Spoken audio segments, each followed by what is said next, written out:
I've geared my physical therapy practice, and my interest is really easy and exciting to work with people and work within a sport that you love and you enjoy doing. And while I'm out there riding, I look at people's riding position, I look at how symmetrical they are and kind of say, well, what's going on? Why is that knee rotating out to one side? Why does that back look a little bit funky? So it's sort of evolved to be really looking specifically at cycling and this method of analyzing movement that I focused on in the past several years. The number one pain complaint for cyclists is back pain. And core strengthening is really a great way to maintain the proper alignment and mechanics of your back and to undo the forces that we spend hours subjecting our bodies to when we're biking position. Okay. So there are a standard set of known core exercises. The four most common are forward plank, side plank, crunches, and this bird dog exercise where you're on all fours and you reach forward with one arm and reach back with the opposite leg. So we're going to talk about those exercises, how they relate with the biking position. And my goal today is to give you some new core exercises that will de-emphasize and balance out muscles that become too short versus too long, or too strong versus too weak in our biking position, and for you to look at an exercise and say, does that reinforce the biking position or does it reverse the biking position? Okay? So we're going to have Dave come up here and get on his bike. And we're all going to take a look at what happens when we're in the bike. All right. Okay, so you're just going to ride like you're looking up the road. All right, so this is beautiful, right? And so if he's looking up the road, look at that mirror. What happens is the muscles at the back of the neck get short. Okay? Muscles at the front of the neck get sort of long and floppy. And what happens, and I've noticed this for myself, is when I go to put my shoes on, when I reach into the bottom of the refrigerator, my head goes back to that cycling position. Our bodies become a little too flexible at one point, because we tilt our head and there's always a segment of the spine that becomes a little more willing to move than the rest. And you think about how long we sit in this position. And can you put your hands on the hood? Yeah.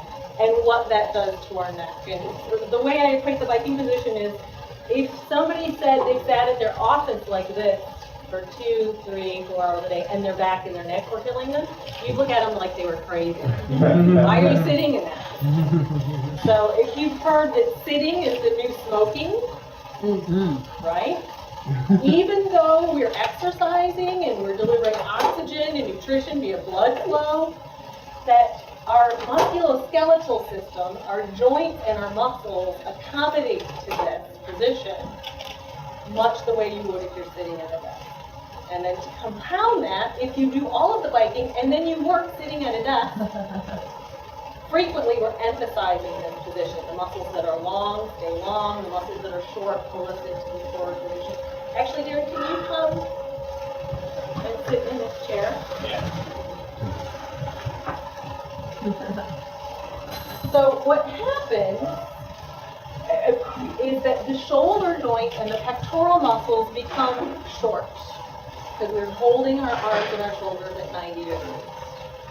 Frequently, the shoulder blades move forward, not for everybody, but often. So the muscles back here tend to be more floppy than the muscles that are forward. If you've noticed, when you really climb hard hills, and you can feel those pecs kick in. And if you spend hours doing that, you're going to put strain on your shoulders, and your shoulders just mechanically don't work in an ideal position. So somebody mentioned crunches, right, for core strengthening. And Super Dave actually has a pretty good biking position. If we would have known Darren was coming today, we would have had him bring in his bike, because his spine is more flexible in this forward bent position. And so Dave actually has hips that bend nicely, so his back isn't in this arched curve that you see at times. All right, and a lot of times people that I see, they think, well, I should really hold my posture up. The issue with that curved posture is, for biking, it's really advantageous. Your posture adapts to your sport. It's aerodynamic. right? We can use our abdominals to really anchor our body and transmit force to the pedals. So Darren has a body that's very accommodating to the sport and becomes sport specific. He'll have to work a little harder to reverse the direction of, to reverse the balance, the muscle imbalance that takes place when we're biking. So notice that the hips are moving within a very short range of motion. The hip flexors will become short and stiff. The glutes will only function well at this length. So the way to test gluteal muscles is you've got your legs straight. You're usually lying on your belly. You pull your leg behind you and you test the glutes. Almost all of us cyclists will fail that test because our glutes are used to working at this length and in this position. Okay? The other point of focus here is this is a static hold.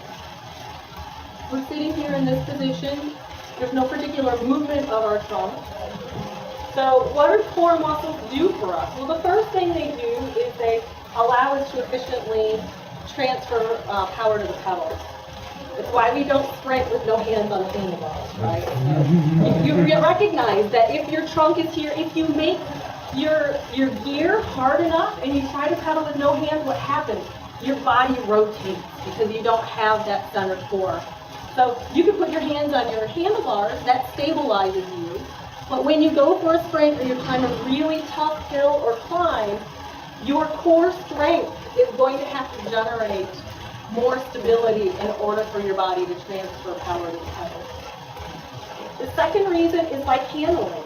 So you put on the brakes and you fishtail, you touch wheels, a squirrel runs across the road. Your defense for staying upright and opposing the rotation and forces of gravity pulling you toward the ground is a reaction and your nervous system knowing how to talk to your core muscles. And then the third reason for emphasizing core strengthening is to undo the positional stresses that we expose our bodies to while we're spending hours in this position. It's not like we do a 45-minute training session, right? Our bodies are truly accommodating to this position. So can you sit in that chair the way you would usually sit? Okay. When I've seen Darren hanging out,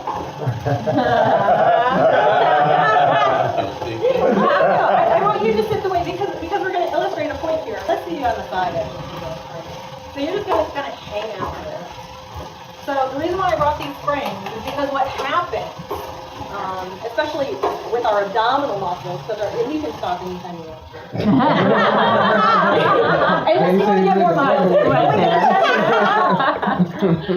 So what happens is the abdominal muscles, this is a really tight spring, and our muscles are like springs. So these abs become really tight, okay, because we are sitting and they accommodate to this position where our ribs are closer to our pelvis. And for people, especially who have a longer trunk, which I would say Darren does have a longer trunk, when they sit, their head and chest tend to be forward of the vertical line of gravity. So they get kind of pulled into this position. What that does is it compresses the spine. Okay, so it pushes on all of these vertebrae here. The abdominals are attached from here to here. They get really short. And the muscles along the back of the spine become eventually almost like the slinky. So they become long and floppy. And when people say, oh, Darren, why can't you sit up? Well, because his abdominal muscles are pulling him downward. And he might have strong back muscles actually, but they're going to be strong here. They're going to keep him from going any further against the force of gravity. So for him to balance that out, we would want springs that are more similar in tension. The back to be less tense than this. So would we have Darren do crunches? No, right? Because all we're going to do is we're just going to reinforce this position. We'll never be able to stand up correctly. We'll walk around with this additional compression in our spine. We would want him to primarily emphasize, he can do abdominal exercise. It doesn't have to be all back, but he needs to be in this upright, adjusted position so his back muscles can become more powerful in this relative shortened position compared to the biking position. Okay, does that make sense? The other issue that we don't see with Super David, can you kind of round your back just a little bit on purpose? Okay, so everybody's back will bend more readily at a particular point. Okay, he sort of has a significant curve up here, but if you watch Darren on a bike, his curve's going to be boom right here. You're going to almost see it. You can relax. Thank you. You can almost see it just bend off of that point, kind of like this. Okay, so we've got a flexion point right here. If you do crunches, guess what's going to give the most when you bend yourself over and over again? You're going to emphasize bending at that vulnerable vertebrae that's already bending forward too much. And one of the issues that I really want to pass on to you folks is that you can come down if you want to. That you might feel stiff when you get off the bike because your body has accommodated to this position.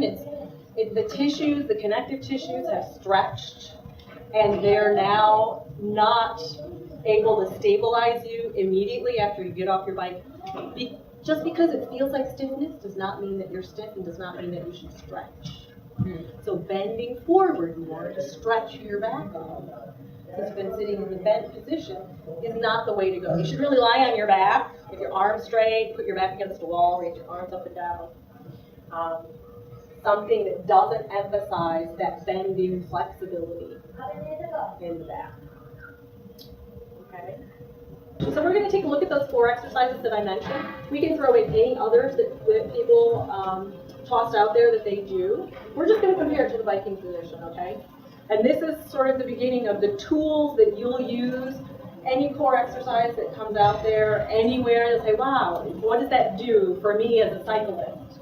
Does it emphasize my cycling position? Does it reverse the cycling position? So how long can you hold it for? We're about to find out.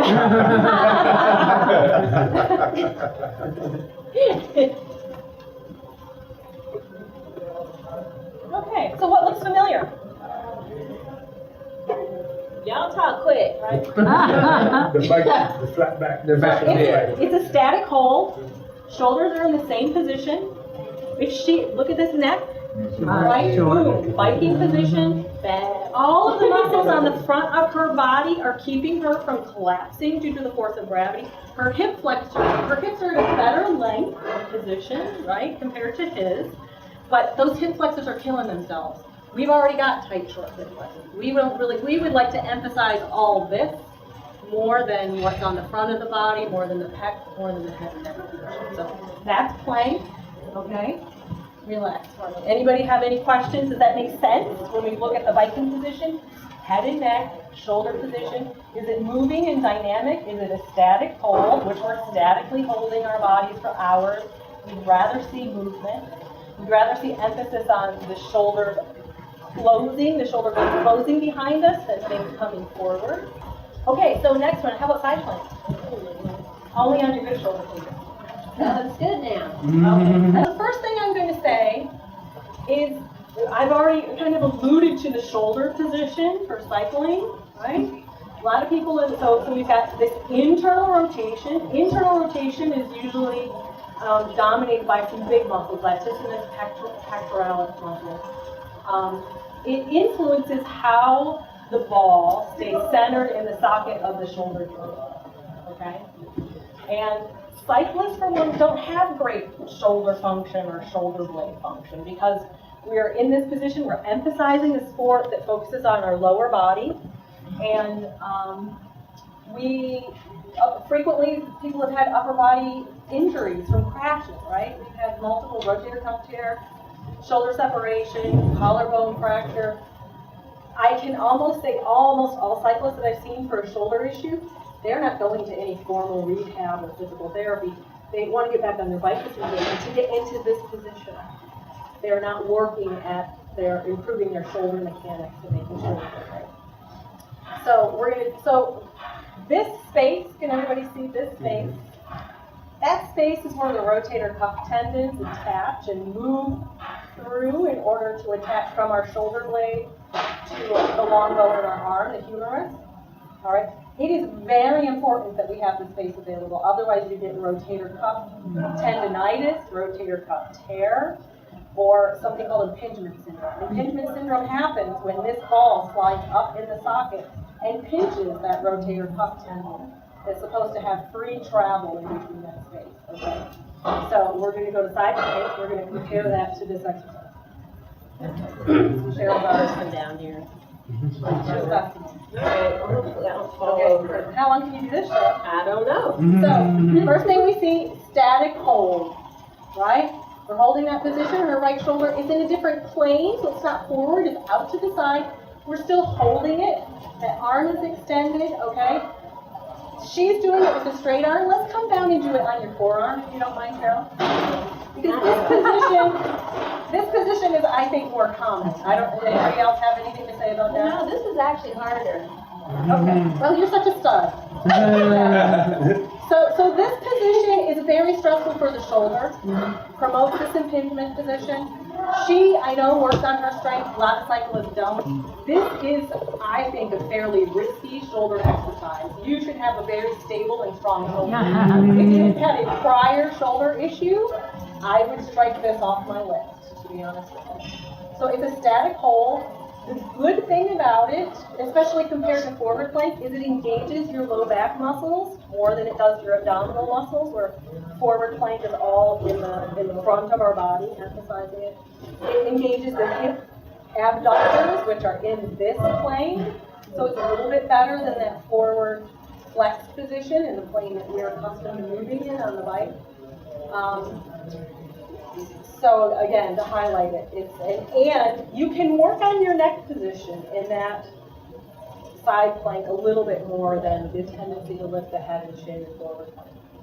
Okay, so now we'll go to crunches. Okay, so emphasizing what? Shorten abdominal muscles. If we reverse her to a sitting position, she looks a lot like this, right? Hip flexors are emphasized. Go ahead and relax down. The good thing about it is it de-emphasizes this neck extended position. So we do have sort of a chin tuck, and we have shortening of the muscles in the front of the neck. So that's a good piece of it. But we're also using the hip flexors, and those hips are working in the exact same position as this exercise. Okay.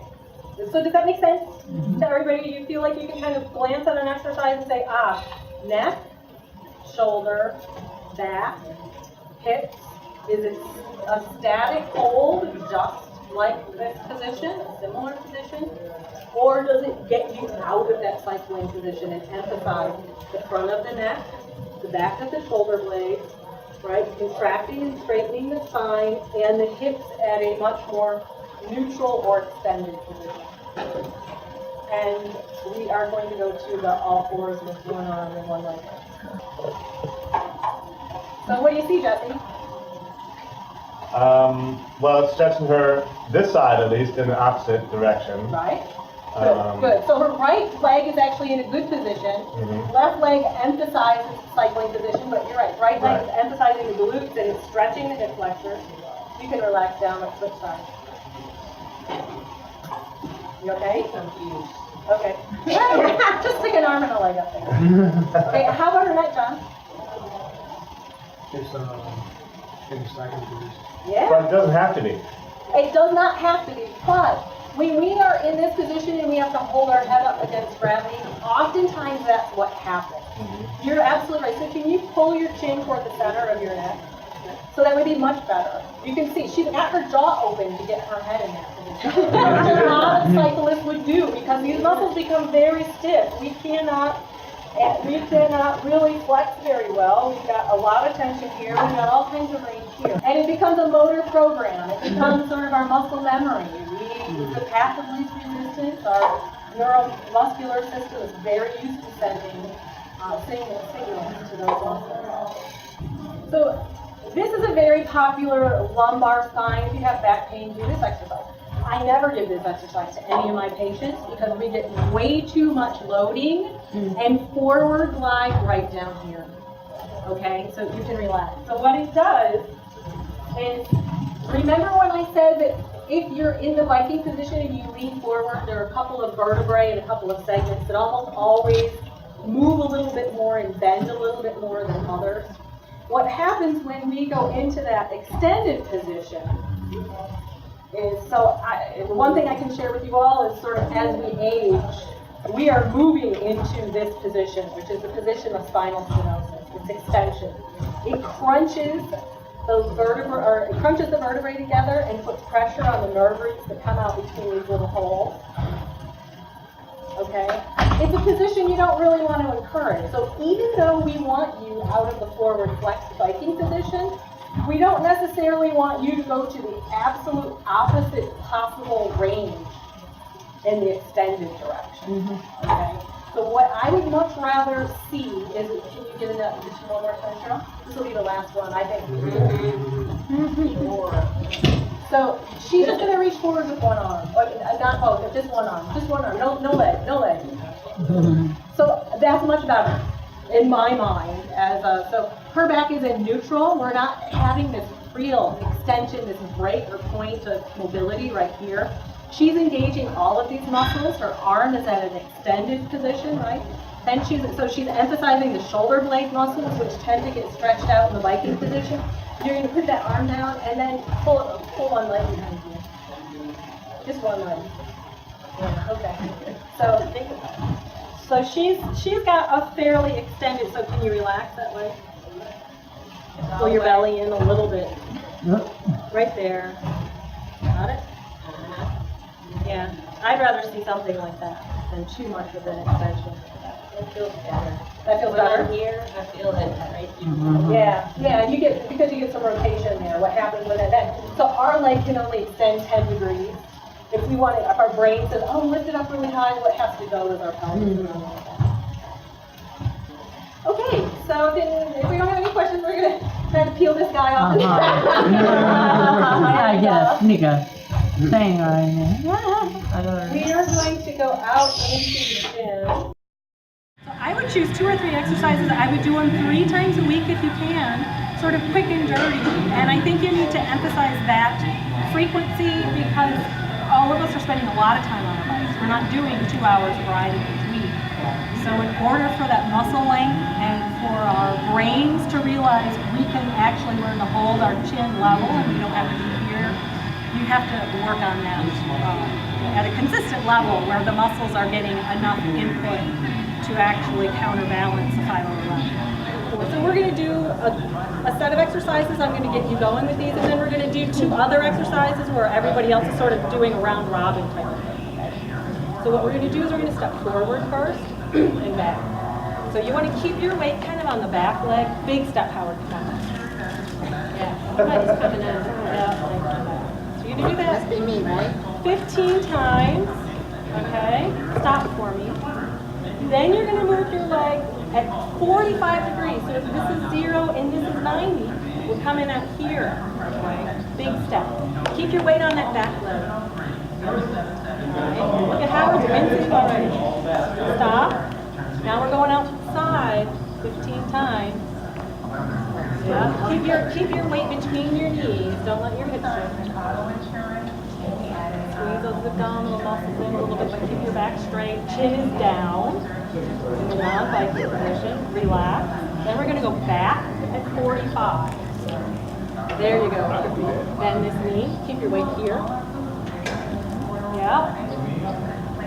And then you're going to go straight back 15 times. So you folks are going to work on that. So what's going on with this exercise? It is working your back and your abdominals every time you take a step because you're pulling against resistance. And it is working the hip muscles, the thigh muscles, your stabilizers in your spine in directions that are absolutely opposite of the forces of the bike. We're not just doing this. If you were just going forward and back, we would have more of a biking emphasis, but we're working on stabilizers of the hip that get no exposure from the biking position right now. Yeah, and it was on, I think it was on the Crazy Trail. Back toward me a little bit. Yeah, dude. No, push them back toward me. Stick your fanny out back toward me. Towards me. There you go. It was good. Now, Back is straight, okay? I'm working my abdominals and my back muscles fairly equally. I'm going into a rotation direction, which is not that forward bent cycling position. all right? And I'm using muscles in my shoulder blades that are emphasizing pulling my shoulder blades back rather than in this forward extension, okay? So we're kneeling, we're rotating. Notice how my whole body's not shifting to one side. You keep your pelvis forward, and we're pulling downward towards the floor. So it is working our glutes in a position that our glutes don't get to work in a bicycling position. It's putting our hip flexor at a length that is much longer than the biking position is here. Okay. This is sort of your anchor leg. This leg's just sort of floating here. Okay. Even though this is in the cycling position, this is a good position to make it challenging for your trunk muscles to stabilize our body. We're getting equal activation between our abdominal muscles and our back. We're keeping that chin down, right? So you're gonna hold your arms straight out in front. We're gonna have a neutral position, neck is down. Okay, my shoulder blades aren't way out here. My arms are out as straight as I can. We're gonna step to the side. Okay, I'm not really crouched. Stepping out here. All right, and then we're coming back. We're using muscles that are at a completely different plane from our forward and backward cycling position. We're using our abdominal and our back muscles to oppose this rotation that the band is pulling you toward. Okay, and it gives us a chance to use the power of the resistance to emphasize the muscles in the front of our neck, elongating the muscles in the back of our neck. Our shoulder blades have to work here. There's basically not a joint or a muscle group that is not working during this exercise. We've got 3 versions of this. We're going to add, yeah, Diana has this. We're going to add another element. So you're going to stop right there. Feet apart a little more. You're going to rotate to the right. Yeah, Rotate to the walk right. that way. So watch Frank, everybody. Watch Frank. He's going to turn 3 times at the end of the step, okay? How much should I move my torso? Like this. Okay. And then you're going to step back.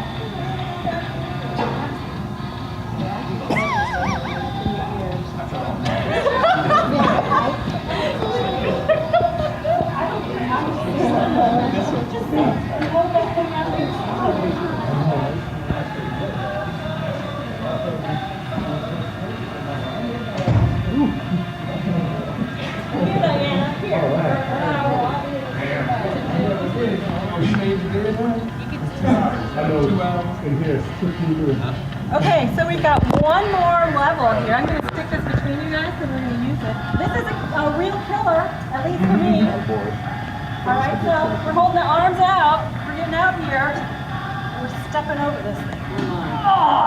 Right? And then we come back and we're stabilizing when we come back. So our bodies, our hips, everything wants to turn.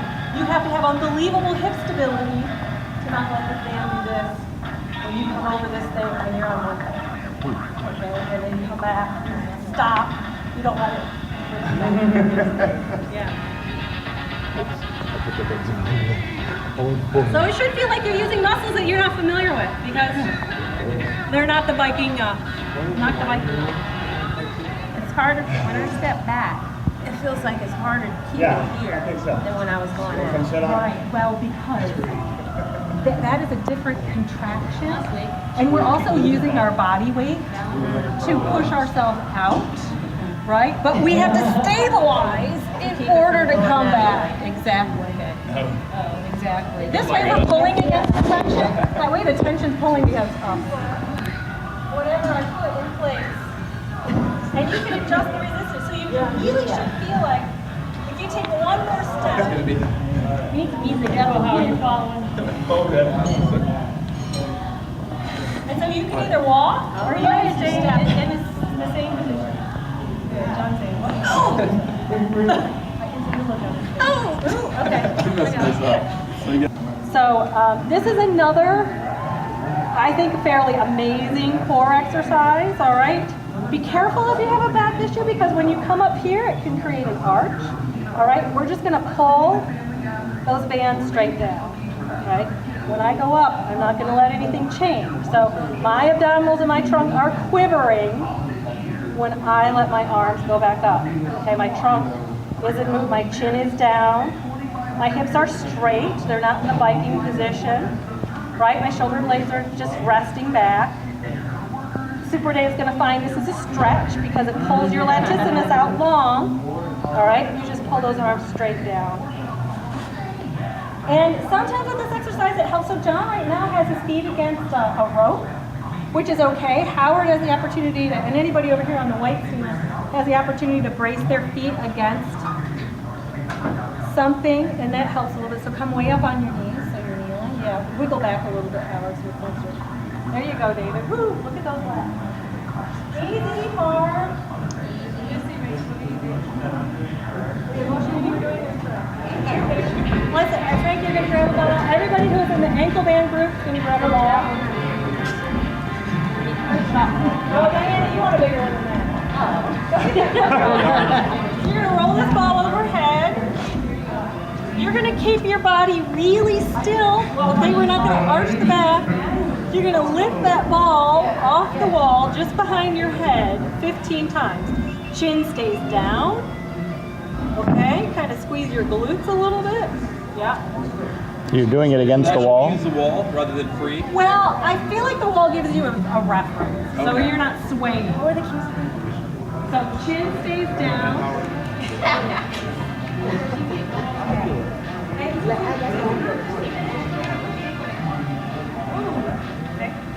So some people feel this more than others.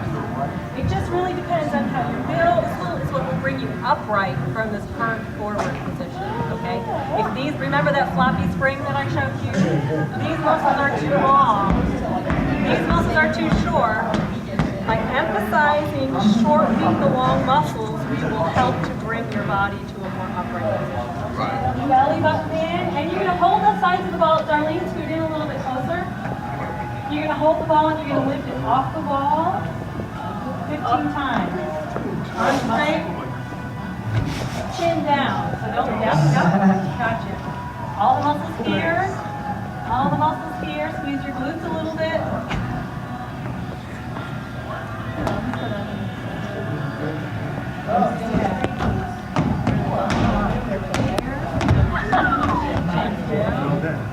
Okay, good. But Darren's gonna do his carefully, and then we're gonna lean over those balls. So you want that ball to be underneath the front of your thighs and sort of your compassionate. Okay. So we want, and feet are against the wall, and you can lift them up a little bit. So Terry has hers lifted. You want to be a little closer to the wall, Terry, so your heels can be against it. The most important thing about this is chin down, okay? This would be really easy to be in the Viking position with your head up. You can come and take my space as well. No, I can do space. I just want to see. Okay, so this emphasizes your glutes, your hamstrings. So this is like the reverse of plank, okay? The muscles that are parallel to your spine, your shoulder blade muscles, chins down. We're going to raise your arms straight out in front, then back to the ball, straight out to the sides. If you've got enough air, and I'm going to get out of your way. And down, and then straight back until you're in a row. Okay? Keep that chin tucked toward the center of your neck. So this is kind of similar to that bird dog exercise. Or remember, I said when we get down here and we do this, that we get way too much compression and extension. So you want to stop before you get to that point. You can also try to lower your legs a little bit. That'll decrease the arch in your back. And don't raise your arms quite a bit. Now, sit way down, almost to the bottom of the wall. There you go. Okay. So if your back feels too compressed with this arm raise position, I would just do the out to the side and arms back to the hip. And not emphasize that forward overhead. Okay. Because again, the other thing for the cycling position is we're so used to this flex position that when we get into extension, our backs are not comfortable. They'd much rather be flex. We don't want to force it. So we're going to step out. We're going to rotate toward the forward leg, okay? Bring it in, step out, rotate toward the forward leg. Got it? So if you have a weight, you're going to hold it just the way Darren has his in his hand. And then just come back and then do it again? And then come back. Yep, so we're here, we're out here. You can either walk forward and do walking lunges, or you can come back and keep it arms out and we're turning. Look at my back leg. Yeah, look at Terry's back leg. Let that back leg bend a little bit. Don't step quite so far. Don't step quite so far. We're up here, we're turning. There you go. So this is trunk control.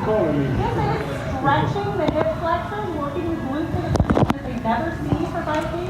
Right? Emphasizing contracting the glutes on that leg when you come up on and forward.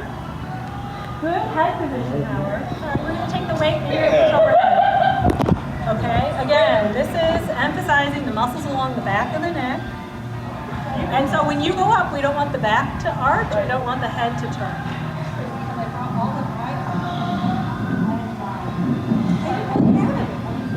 So we're here, okay? And we're gonna get as horizontal as we can.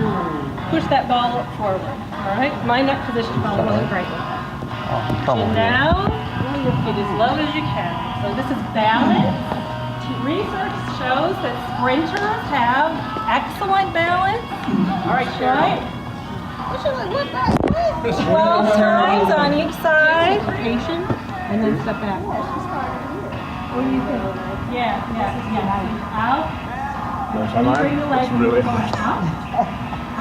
Yeah, bring it down and go out. You got it, good. Oh. Here we go. Guess what's the knee up? With y'all. One knee up.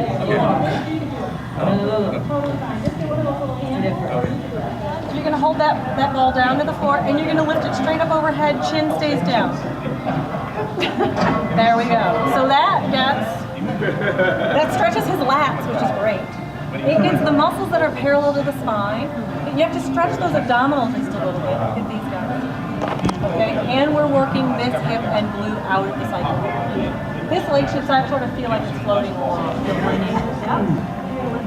I think so. And then This is a great. Is that too heavy? We're here. All right. Legs straight in front, pelvis is forward, so we're not tilting one or the other. You're going to hold your weight, and we're just going straight overhead. Chin stays tucked down. So the tendency is going to be to kind of do this. Chin stays tucked down. This is like the ball exercise, actually, except for emphasizing that half knee. How are we doing? Good. Dusty chin looks good. Everything looks good. You look like you got really flexible knees too. I can see the way you fix it. Do you have any knee issues? Sure. You do or don't? I do. And I think it's from my IT band and my glutes being too tight. Maybe. So this one is emphasizing the muscles along the neck. It's not a static hold, right?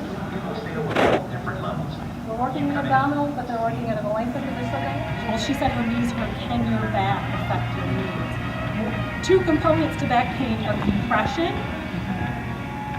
Compression equals the flexed position and rotation. If your core is asymmetrical, so a lot of times we have tight obliques on one side, they're a little bit looser than the other. So we sit on the bike a little bit rotated. Look when I stand here and I rotate my spine. If my feet are locked into the pedals, I'm going to get a rotation force at my knees. So that's another reason for doing core stability is that everything that we have here in the center is also influencing. Knee pain is very, very common in cyclists. You have to be really careful how you look at that. If you just look at bike fit, but you don't look at whether your pelvis and your low back are rotating, you could miss the whole crux of the situation. They definitely influence it. what about push-ups?